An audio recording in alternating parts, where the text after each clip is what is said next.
Senator James Henry Hammond of South Carolina made a famous boast in 1858, a boast that reflected the planters' beliefs about the power of cotton in the Old South. Without firing a gun, without drawing a sword, should they make war on us, we could bring the whole world to our feet. What would happen if no cotton was furnished for 3 years? I will not stop to depict what everyone can imagine, but this is certain. England would topple headlong and carry the whole civilized world with her, save the South. No, you dare not make war on cotton. No power on earth dares to make war upon it. Cotton is king. In just 3 short years, Senator Hammond's prophecy was proven spectacularly incorrect.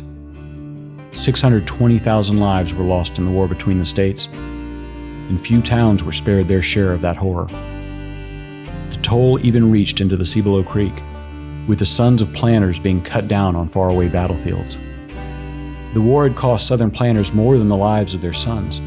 It had bankrupted them. War and poor planting practices had destroyed their land, and emancipation had liberated their most valued assets from their ledgers. African slaves were no longer property, to be considered as wealth. Plantations were divided and sold. Some were turned into sharecropping operations or just abandoned.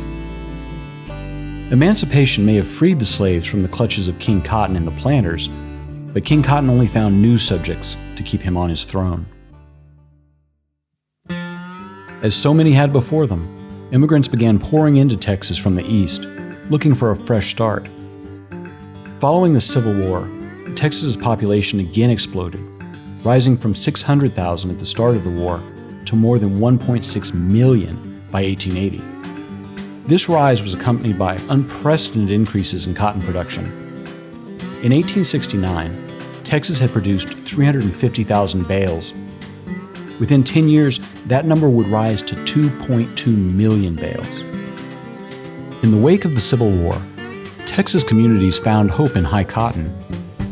Merchants and farmers were among the first to try their hands at community cotton ginning.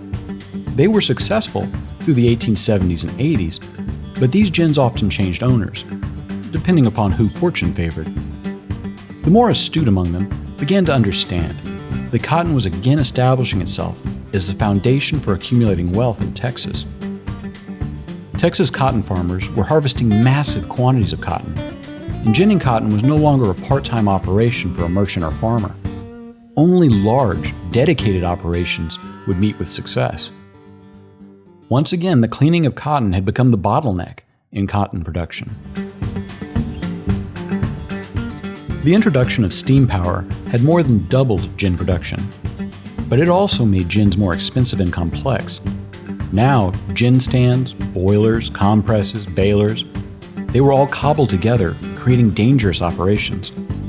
These so-called modern gins unleashed a new set of horrors.